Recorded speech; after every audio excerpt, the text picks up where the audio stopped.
Assalamu alaikum. I am Dr. Ruzia Muazzam, fertility consultant and IVF specialist at Integrated Fertility Center, IMC Hospital, Lahore, Pakistan. आज से बहुत साल पहले तक ये एक मिथ थी कि इनफर्टिलिटी का रीज़न सिर्फ खातून हो सकती है। ये बिल्कुल गलत है। 1 in 25 couples they face this problem of infertility. अगर हम औरत की बात करें तो फीमेल के अंदर बहुत सारी चीज़ें हैं that come into play. जो हम उनसे पूछते हैं, उनके सबसे पहले पीरियड्स किस एज पे स्टार्ट हुए, उनकी पीरियड्स या उनकी मेंस्ट्रुअल साइकिल किस तरह की है, क्या वो रेगुलर पीरियड्स हैं, क्या वो इरेगुलर पीरियड्स हैं। फिर हम उनको एक्सटर्नली एग्जामिन करते हैं, देखते हैं मुंह के ऊपर एक्नी तो नहीं, उनके बाल तो नहीं गिर गए। बांझपन का शिकार ख़वातीन में सबसे बड़ी वजह पॉलीसिस्टिक ओवेरियन डिजीज़ है, फिर एंडोमेट्रियोसिस है, सर्वाइकल हॉस्टिलिटी यानी कि जब मर्द का जरासीम खातून के रिप्रोडक्टिव सिस्टम के अंदर दाखिल होता है तो कोई एंटीबॉडीज़ इस तरह से बनती हैं जो उनको किल कर देती हैं, hence one of the reasons of infertility. उसके अलावा कोई स्ट्रक्चरल डिफेक्ट्स यानी कि बच्चेदानी के कोई इस किस्म की अल्लाह की तरफ से कोई डिफेक्ट, ये बहुत सारी वजूहात हैं जो औरत के अंदर बांझपन की वजह बनती है। जब हम मर्द में बांझपन की बात करते हैं तो सबसे बेसिक टेस्ट ये है कि मर्द के जरासीम की डिफरेंट पैरामीटर्स को देखा जाए, जिसको हम मेडिकल ज़बान के अंदर सीमेन एनालिसिस कहते हैं। उससे हमें ये पता चलता है कि क्या उसके अंदर जरासीम की क्या तादाद है, वो किस तरह से चलते हैं, किस स्पीड से चलते हैं और उनका शेप, स्ट्रक्चर एंड फंक्शन किस तरह से है। ये सबसे बेसिक है।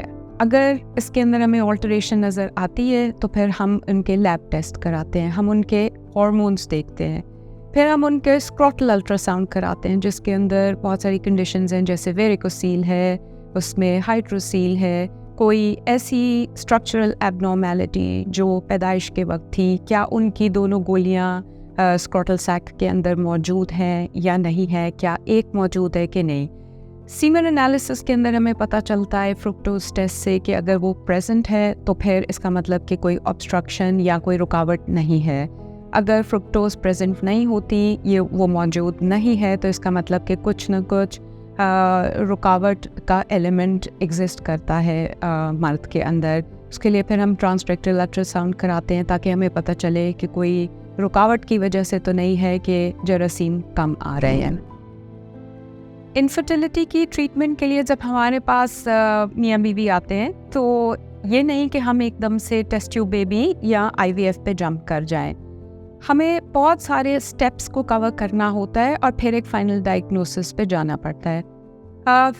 औरत के लिए सबसे इम्पॉर्टेंट ये है कि वो ट्यूब्स जो उसकी बच्चेदानी को अंडेदानी से मिलाती हैं, उनका खुला होना आपके लिए एक खुशाइंद बात होती है। उसमें हमारा ट्रीटमेंट प्लान सिंपल स्टेप से स्टार्ट होता है जिसको इंट्रायूट्राइन इंसेमिनेशन कहते हैं।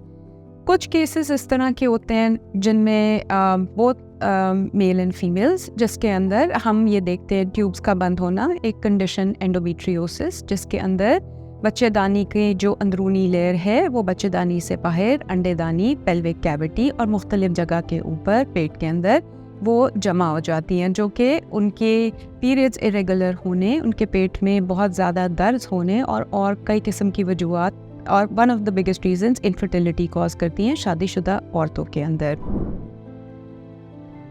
IVF हम उस केस के अंदर रेकमेंड करते हैं IVF और ICSI, जो उसका मोर एडवांस्ड वर्जन है, जिनके अंदर सिवियरेस्ट मेल फैक्टर इनफर्टिलिटी होती है और जिसके अंदर स्पर्म्स मौजूद नहीं है। हम उसके ऊपर 3 से 4 महीने काम करते हैं। इस कंडीशन को एज़ोस्पर्मिया कहते हैं।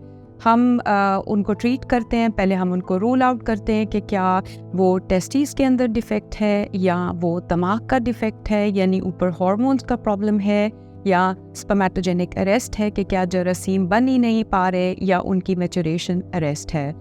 अगर हमारे पास स्पर्म्स मिल जाते हैं तो फिर एक प्रोसीजर जिसको इंट्रासाइटोप्लाज्मिक स्पर्म इंजेक्शन कहते हैं, जो कि सबसे advanced form of assisted reproductive technology है, हम उसका इस्तेमाल करके टेस्ट ट्यूब बेबी बनाने में मदद करते हैं।